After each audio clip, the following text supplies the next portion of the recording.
Bonsoir à toutes et à tous, ravi de vous retrouver sur 8 Mont-Blanc. Il est 18 h, c'est l'heure du journal préparé par l'ensemble de la rédaction. Voici les titres de ce mercredi 30 novembre 2022.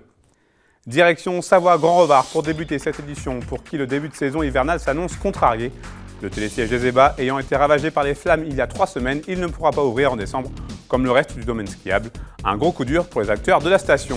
Et puis en pleine Coupe du Monde de football, Lucas Russe s'est rendu à Chambéry pour aller à la rencontre de tenanciers de bars qui ont choisi de diffuser ou de boycotter la compétition. Et vous le verrez, la question fait toujours débat. Je vous disais en titre, après un incendie survenu dans la nuit du 8 au 9 novembre dernier, le télésiège du Revard ne sera pas opérationnel le 17 décembre, date d'ouverture de l'ensemble du domaine skiable de Savoie-Grand-Revard. La remontée mécanique va donc rester fermée plusieurs mois. Pour le monde socio-professionnel, les pertes liées à cette fermeture vont être énormes. L'école de ski, les loueurs de matériel, les hébergeurs ou encore les associations ont donc décidé de se mobiliser pour tenter de sauver ce qui peut l'être cette saison. Mais pour autant, la colère et la déception sont bien présentes. Manon Toiti est allée à la rencontre de ces acteurs majeurs de la station. Reportage. Il donne accès à 70% des pistes du Revard et pourtant, ces assises resteront vides jusqu'en février. Après un incendie qui a ravagé le télésiège des ébats, il se retrouve hors d'usage pour le moment. Le ski alpin est donc impacté, mais le ski nordique et les autres activités de la station sont maintenues. On parle d'un appareil, certes, qui est structurant sur le secteur, mais il n'y a que cet appareil qui est impacté. L'ensemble de la structure et de l'organisation de l'ouverture du domaine n'est pas impacté. On ouvre bien l'ensemble du domaine de Savoie-Grand-Revard, donc y compris sur le secteur du Revard, avec tous les équipements qui sont en place, qui ont été révisés, qui sont prêts à l'ouverture. Pour tous les acteurs de la station, les pertes sont estimées à au moins 50% de leur chiffre d'affaires. Et face à cette déception, tous ont décidé de jouer le jeu.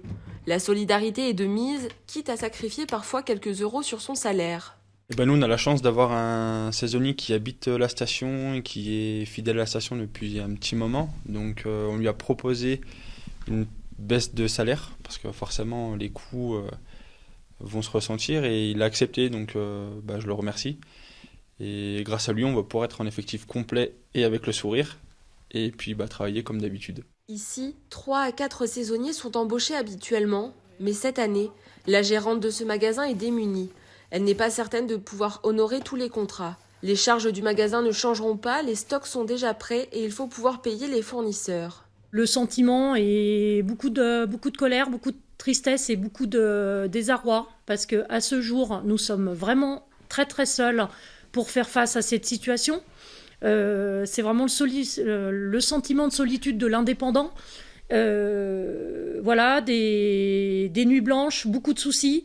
Voilà, donc on fait tout pour accueillir, comme d'habitude, notre clientèle qui, espérons, nous sera fidèle. Mais c'est très très compliqué. Les pistes rouges et noires ne seront pas accessibles, mais l'école de ski cherche à valoriser ce qu'il reste en misant sur l'espace débutant du domaine. On va assurer nos cours du piou-piou à partir des 3 ans jusqu'à la 2e étoile. Notre effectif, je tiens à le dire, est complet, parce que nos moniteurs ont tous tenu à revenir travailler avec nous au sein de notre école, malgré ce qui s'est passé. Et ce qui fait que nos moniteurs qui d'habitude travaillent sur les niveaux un petit peu plus élevés, classe 3, classe 4 et compétition, viendront renforcer notre effectif au niveau de nos cours débutants, ce qui nous permettra, c'est une bonne chose, d'avoir certainement des cours collectifs beaucoup moins chargés que les autres années. Initiation au snowboard, peut-être même au biathlon, tous essayent de réinventer la station avec les moyens qu'ils ont. Un collectif a été créé, il se bat pour la remise en route rapide du télésiège et pour minimiser les pertes liées à son arrêt. On souhaiterait, pour ne pas trop impacter le domaine skiable, que soient mises en place des navettes entre le départ du télésiège, en bas là, et le départ des stations qui restent en activité pour ne pas trop impacter le domaine. Le collectif espère que leurs revendications seront entendues par les élus et qu'ils pourront à nouveau reprendre une activité normale dès février. On reste en station, mis à part les cas particuliers comme on vient de le voir, la plupart des professionnels des stations se préparent à accueillir le flot de vacanciers qui devrait faire leur arrivée dès l'ouverture des pistes. C'est le cas notamment au Cési, en Savoie, et à quelques semaines du début de saison, les restaurateurs et les commerçants profitent de cette dernière période de calme pour préparer au mieux le début d'hiver. Les précisions d'Emmanuel Jaude. L'arrivée des premières neiges marque pour les stations le top départ d'une saison que tous espèrent longue et prospère. Mais si les skieurs et touristes ne sont pas encore de la partie, le travail a pourtant déjà débuté dans de nombreux magasins. Entre formation des salariés et mise en place de tous les nouveaux produits, le labeur ne manque pas et les jours d'ores et déjà comptés avant la grande ouverture. Nous, on ferme déjà à la Toussaint. À la Toussaint, on a déjà tout passé nos commandes. Après, on réceptionne toute la marchandise qu'il faut tout réétiqueter, refaire tout de A à Z. On prend tout, quoi, de A à Z, vraiment la boutique entière. Et toutes les nouveautés qui arrivent, donc il faut tout réinstaller, refaire les réimplantations. Il y a du boulot, il y a de quoi faire, pas de problème. Depuis plus d'un mois déjà, la saison a donc repris pour de nombreux commerçants de la station.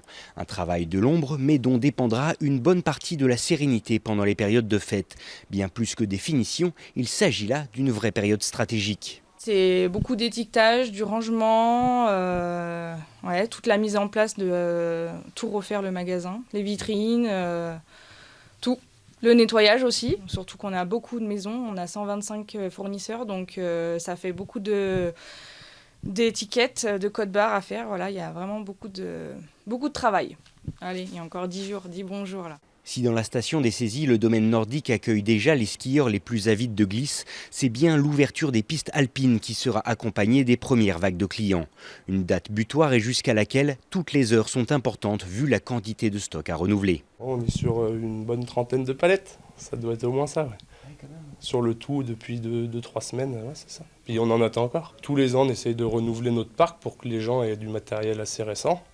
Du coup, on vend d'occasion pour pouvoir après remettre du neuf dans les parcs de loc, du nouveau matos en vente, préparer toute la partie vêtements, souvenirs, les nouveaux produits, les nouvelles gammes. Tous les ans, on renouvelle. Le rendez-vous est donc pris pour le 17 décembre prochain. Ne reste plus qu'à attendre la neige et le soleil. Les éléments clés qui, réunis, assureront une très bonne saison à tous les socioprofessionnels des stations. En bref, dans le reste de l'actualité, des perturbations sont attendues aux hôpitaux du Pays du Mont-Blanc ce jeudi 1er et ce vendredi 2 décembre. En effet, les HPMB craignent une surfréquentation du service des urgences et du laboratoire de l'établissement, alors que des mouvements de grève des médecins généralistes, des infirmiers libéraux et des laboratoires de biologie médicale devraient avoir lieu.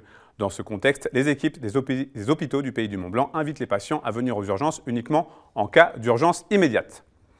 Alors que l'équipe de France vient de s'incliner contre la Tunisie pour son 3e match de groupe de la Coupe du Monde, la polémique autour de la tenue de la compétition au Qatar n'est pas prête de s'essouffler. Comme il est de coutume, de nombreux bars diffusent actuellement les rencontres, mais certains, comme à Chambéry, ont décidé, par raison éthique, de boycotter l'événement. Un collectif a même été lancé dans ce sens, comme vous allez le voir dans ce reportage de Lucas Ruche. Diffuser ou ne pas diffuser la Coupe du Monde de football au Qatar. À Chambéry comme partout en France, la question fait débat. Si de nombreux établissements ont hésité jusqu'au dernier moment, la majorité d'entre eux ont tout de même décidé de retransmettre les matchs pour des raisons économiques.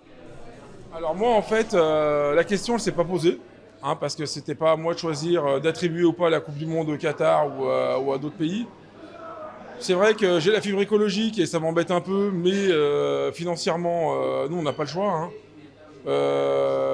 On a un établissement à faire tourner, du personnel, on a des augmentations sur pratiquement tout, les charges, l'électricité. Donc la question pour nous, elle ne s'est pas posée du tout, non.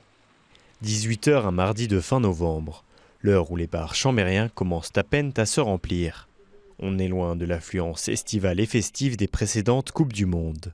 La gérante de ce pub irlandais a d'ailleurs décidé par conviction personnelle de boycotter toute la compétition. Une hérésie, un scandale, parce que tout le Qatar représente, tout simplement. Avant, je passais les autres Coupes du Monde, mais celle-là, non, quand ils l'ont votée il y a 10 ans, c'était déjà pas possible. Comme ce bar, quelques autres établissements du centre de Chambéry ont décidé de boycotter la Coupe du Monde. Ils sont d'ailleurs tous référencés sur cette carte, créée pour l'occasion par de jeunes originaires de la région. La Coupe du Monde, c'est un peu le gagne-pain des bars. Et donc, notre proposition, c'était également d'organiser des contre-événements les soirs de match pour permettre donc à ces bars quand même d'organiser de l'événementiel sans organiser la Coupe du Monde et de ramener des gens. Donc, la plupart des bars avaient déjà leur avis bien tranché, mais ça a permis d'en convaincre quelques-uns et de les rassurer. Si les bars boycotteurs restent encore minoritaires, leur action n'est pourtant pas anodine. Preuve supplémentaire que cette Coupe du Monde de football 2022 n'est vraiment pas comme les autres. C'est la fin de cette édition. Merci à vous pour votre fidélité à l'information sur 8 Mont Blanc. Merci à toute l'équipe. Tout de suite, des nouvelles du temps avec Thierry Paulme. Et juste après, vous retrouverez l'aparté de la rédac. Et ce soir, Victoria Lopez a rendez-vous avec Alain Benzoni, le papa du fabuleux village des Flottins. On se quitte avec des images assez insolites d'Hugo Logier. Le freeskieur a décidé de se mettre au biathlon et il a choisi comme entraîneur la légende de la discipline, à savoir Martin Fourcade. Cela donne des séquences assez inhabituelles mais très sympathiques à voir. Passez une très belle soirée, prenez soin de vous et de vos proches. Je vous retrouve jeudi à 18h pour un nouveau journal sur 8 Mont Blanc.